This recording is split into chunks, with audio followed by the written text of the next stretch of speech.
नमस्कार, मैं हूँ आपके साथ कंचन मिश्रा। अपडेट मीडिया 24x7 में आप सभी का स्वागत है। अपडेट मीडिया 24x7 के समस्त परिवार की ओर से आप सभी को गणतंत्र दिवस की बहुत बहुत शुभकामनाएं। यह दिन हमारे देश की स्वतंत्रता, समानता और भाईचारे का प्रतीक है। 26 जनवरी 1950 को हमारा संविधान लागू हुआ था, जिसने हमें लोकतंत्र में अपने अधिकारों और कर्तव्यों का बोध कराया। हमें गर्व है कि हमारे संविधान ने हर नागरिक को समानता, स्वतंत्रता और न्याय का अधिकार दिया है। यह दिन भारत के संविधान लागू होने की याद में मनाया जाता है। भारत का संविधान 26 जनवरी 1950 को लागू हुआ था।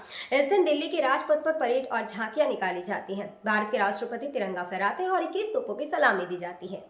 आओ झुककर सलाम करें उन्हें जिनके हिस्से में ये मुकाम आता है। खुशनसीब होता है वो खून जो देश के काम आता है। ना पूछो जमाने से कि क्या हमारी कहानी है, हमारी पहचान तो बस इतनी है कि हम सब हिंदुस्तानी हैं। ना जियो धर्म के नाम पर, ना मरो धर्म के नाम पर, इंसानियत ही है धर्म वतन का, बस जियो वतन के नाम पर। एक बार फिर से आप सभी को अपडेट मीडिया 24x7 के समस्त परिवार की ओर से गणतंत्र दिवस की बहुत। भारत का गणतंत्र दिवस 26 जनवरी को क्यों मनाया जाता है?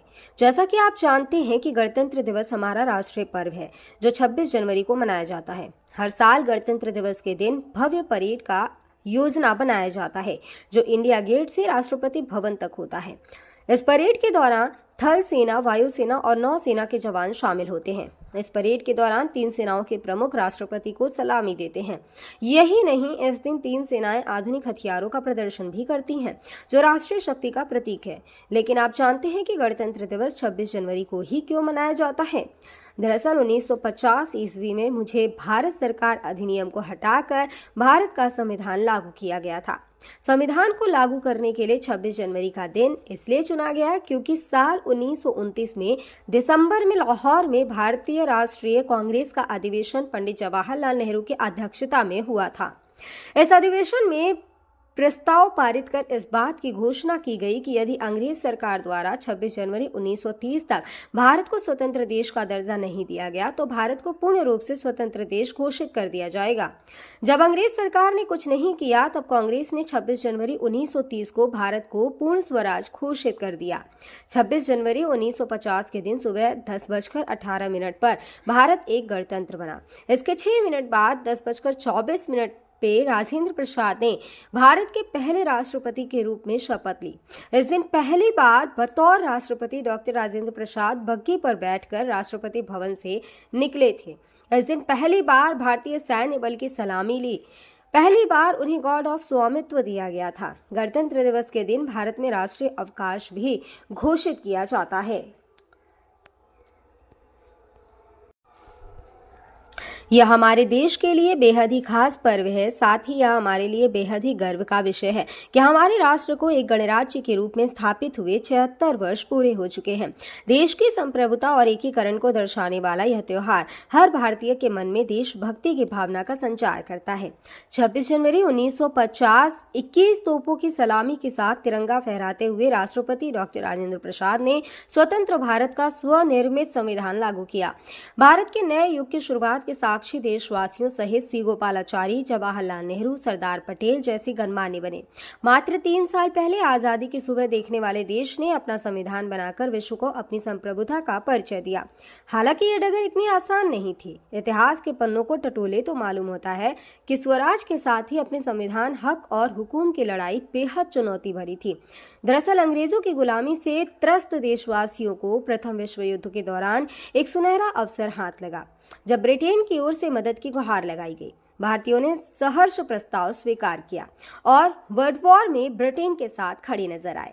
यह उद्देश्य के साथ कि उन्हें आगे चलकर अंग्रेजों की हुकूमत से आजादी मिल जाएगी। लेकिन एक बार फिर अंग्रेज अपनी बात से पलटते नजर आए और आजादी के बदले लेकर आए भारत सरकार अधिनियम 1919। इस अधिनियम का असर ये रहा कि देश के कुछ बड़े प्रांत में दोहरी शासन प्रणाली व्यवस्था लागू हुई। इसके तहत स्वास्थ्य, शिक्षा, कृषि जैसे विषयों को भारतीय मंत्रियों के सम्मुख सौंप दिया गया था। वहीं दूसरी तरफ से सैन्य, रक्षा और विदेशी मसले जैसे अहम मुद्दे वायसराय के अधिकार क्षेत्र में रहे। इसके अनुरूप भारतीयों को यह आश्वासन दिया गया कि इस अधिनियम से पड़ने वाले प्रभावों का विषय में भविष्य में आकलन किया जाएगा। अंग्रेजों के इसी कदम ने जमीन तैयार की साइमन कमीशन की। जो साल 1928 में भारत की धरती पर दाखिल हुआ। साइमन कमीशन ने बड़े ही नाटकीय अंदाज में संवैधानिक सुधारों की समीक्षा कर अपनी रिपोर्ट तैयार की। लेकिन अब समय बदल गया है। अब देशवासी अंग्रेजों के बहकावे में नहीं आने वाले थे, क्योंकि स्वराज के साथ साथ अपने संविधान की मांग भी धीरे धीरे देशवासियों के मन में परवान चढ़ने लगी थी। साइमन कमीशन रिपोर्ट के बाद देश भर में जमकर आंदोलन हुए। इसे शांत करने के लिए ब्रिटिश सरकार ने राउंड टेबल कॉन्फ्रेंस का आयोजन किया। हालांकि देश के सभी वर्ग के नेता इसमें शामिल नहीं थे, इसलिए ये एक असफल प्रयास सिद्ध हुआ। लेकिन जहां एक तरफ ब्रिटिश हुकूमत भारतीयों के इरादों को एक बार फिर भुलाने के जद्दोजहद में लगी थी, तो वहीं दूसरी तरफ देश के वीर सपूतों ने अपने संविधान का खाका तैयार भी कर लिया था। साल 1928 में मोतीलाल नेहरू सहित 8 कांग्रेस नेताओं ने एक संविधान का मसूदा तैयार किया, जिसकी नींव 1921 में भारतीय राष्ट्रीय कांग्रेस के कराची अधिवेशन में तय की गई थी। इस तरह स्वतंत्र भारत के संविधान की रूपरेखा सजने लगी थी। समय का पहिया आगे बढ़ता गया। फिर आया गवर्नमेंट ऑफ इंडिया एक्ट 1935, जिसे हमारे संविधान का संरचनात्मक आधार कहा जाता है।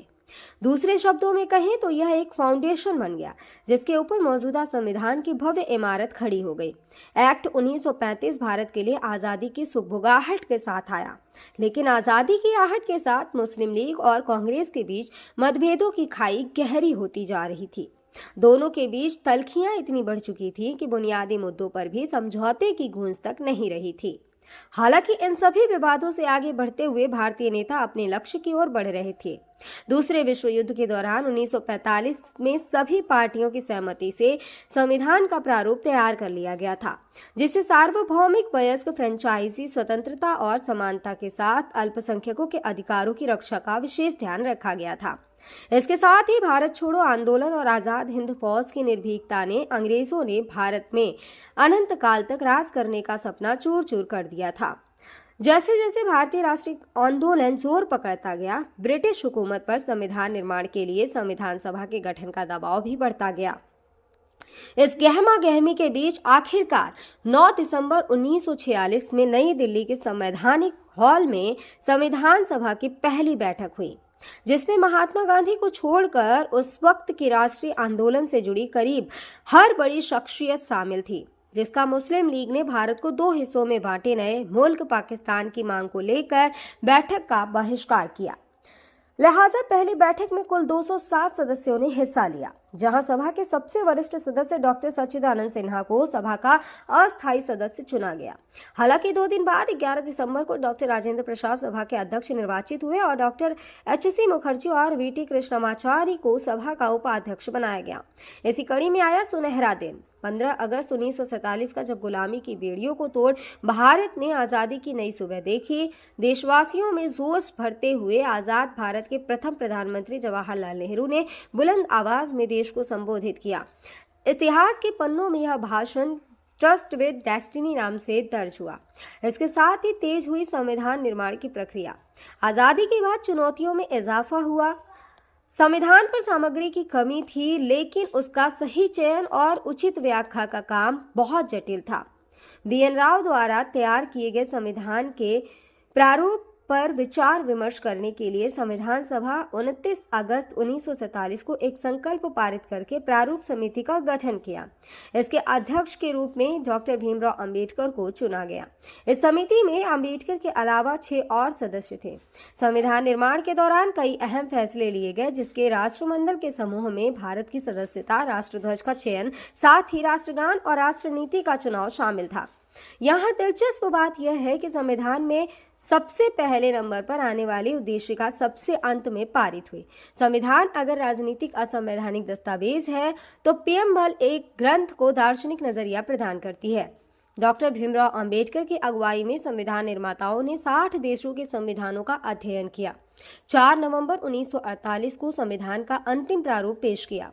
संविधान तैयार करने के बाद मुश्किल खड़ी हुई कि इसे सुंदर अक्षरों में पिरोकर कैसे संजोया जाए।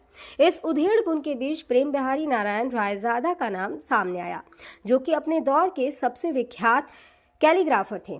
उसके बाद भारत का संविधान प्रेम बिहारी नारायण रायजादा सुलेख फॉन्ट में लिखा गया। उसके प्रत्येक पृष्ठ को नंदलाल बोस के मार्गदर्शन में शांति निकेतन के कलाकारों द्वारा अलंकृत किया गया। इस तरह कुल 2 साल 11 महीने और 18 दिनों में विश्व के सबसे बड़े लोकतंत्र का स्वनिर्मित संविधान बनकर तैयार हुआ। आधिकारिक तौर पर 26 नवंबर 1949 को संविधान को पारित किया गया, जिस पर संविधान समिति के 15 महिलाओं सहित 284 सदस्यों ने हस्ताक्षर किए। वहीं संविधान लागू करने के लिए 26 नवंबर को चुना गया, क्योंकि 26 जनवरी 1930 को भारतीय कांग्रेस के लाहौर अधिवेशन में पूर्ण स्वराज का प्रस्ताव रखा गया था। इतिहास में इसे प्रथम स्वतंत्रता दिवस के रूप में भी जाना जाता है। यही कारण है संविधान लागू करने के लिए भारत के प्रथम स्वतंत्रता दिवस यानी 26 जनवरी को चुना गया। 26 जनवरी 1950 दिल्ली की सर्दी को देशभक्ति मात दे रही थी, जब राजगोपालाचारी ने अपने शब्दों में भारत को संप्रभु लोकतांत्रिक गणतंत्र घोषित किया। इसके बाद डॉक्टर राजेंद्र प्रसाद को भारत के पहले राष्ट्रपति की शपथ दिलाई गई। उसके बाद सार्वजनिक समारोह की शुरुआत हुई, जिसमें राष्ट्रपति डॉक्टर राजेंद्र प्रसाद और मुख्य अतिथि इंडोनेशिया के अध्यक्ष सुकर्नो हुए और मुख्य अतिथि इंडोनेशिया के अध्यक्ष सुकर्नो भी शामिल हुए। इसी तरह दिनांक 26 जनवरी 1950 इतिहास के पन्नों में स्वर्णिम अक्षरों में दर्ज हो गया। ग्राम शेरवानीपुर, ब्लॉक बड़ा गांव, जनपद बनारस प्रधान नागेंद्र की ओर से समस्त गांव वासियों, नगर वासियों और देशवासियों को गणतंत्र दिवस की बहुत बहुत शुभकामनाएं। और साथ ही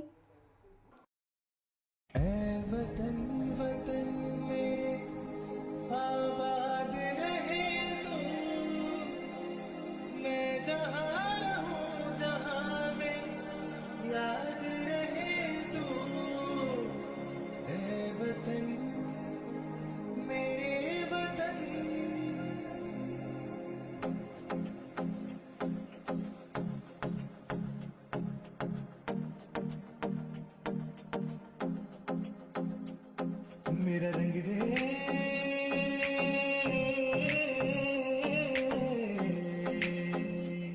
मेरा रंग दे बसंती चोला, माए रंग दे, मेरा रंग दे बसंती चोला, माए रंग दे, मेरा रंग दे बसंती चोला, रंग दे। भारत में एक और बीमारी ने दस्तक दे दी है। ये बीमारी है HMPV। चीन के बाद अब भारत में भी HMPV ने दस्तक दे दी है।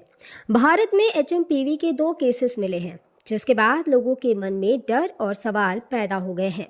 सवाल ये कि HMPV वायरस क्या है, HMPV वायरस के लक्षण क्या है, HMPV वायरस से कैसे करें बचाव, और क्या HMPV कोई नया वायरस है?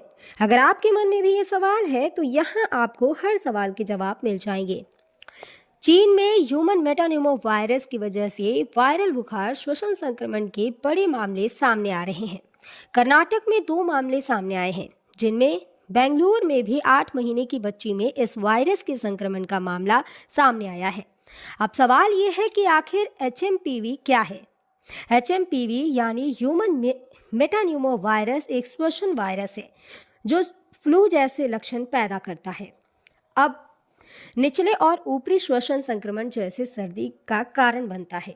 यह एक मौसमी बीमारी है जो आमतौर पर सर्दियों और शुरुआती वसंत में होती है, जो RSV यानी रेस्पिरेटरी सिंसिटियल वायरस और फ्लू के समान होते हैं।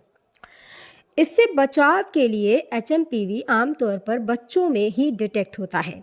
सभी फ्लू सैंपल में से 0.7% में HMPV होते हैं। इसके लक्षण है कि HMPV वायरस को ह्यूमन मेटान्यूमो वायरस या ह्यूमो वायरस कहते हैं, जिसके लक्षण काफ़ी हद तक सामान्य सर्दी जुकाम के समान होते हैं। सामान्य मामलों में यह खांसी या गले में घरघराहट, नाक बहने या गले में खराश का कारण बनता है। छोटे बच्चों या बुजुर्गों में HMPV का संक्रमण गंभीर हो सकता है। कमज़ोर ह्यूमन सिस्टम वाले लोगों में भी ये वायरस गंभीर बीमारी का कारण बन सकता है। कहा जा रहा है कि इस वायरस से संक्रमित मरीजों में सांस लेने में दिक्कत और फ्लू जैसे लक्षण दिखाई दे रहे हैं। इसके इलाज के लिए ज़रूरी है कि इसमें सबसे ज़रूरी होता है कि अगर आपको HMPV के होने का संदेह होता है या इस तरह के कोई लक्षण आपको नज़र आते हैं तो बिना डॉक्टर के सलाह के कोई भी एंटीवायरल दवाओं का इस्तेमाल ना करें। सांस की बीमारी से जुड़े एक्सपर्ट ने लोगों को मानव मेटान्यूमो वायरस से लड़ने के लिए एंटीवायरल दवाओं का आंख बंद कर उपयोग न करने की सलाह दी है। ऐसे में सावधानी बरतें और बिना डॉक्टर के सलाह के कोई भी दवा न लें। फिलहाल इसका कोई टीका अब तक नहीं है। इसके लक्षण जैसा हम पहले ही बता चुके हैं कि सर्दी जुकाम होते हैं।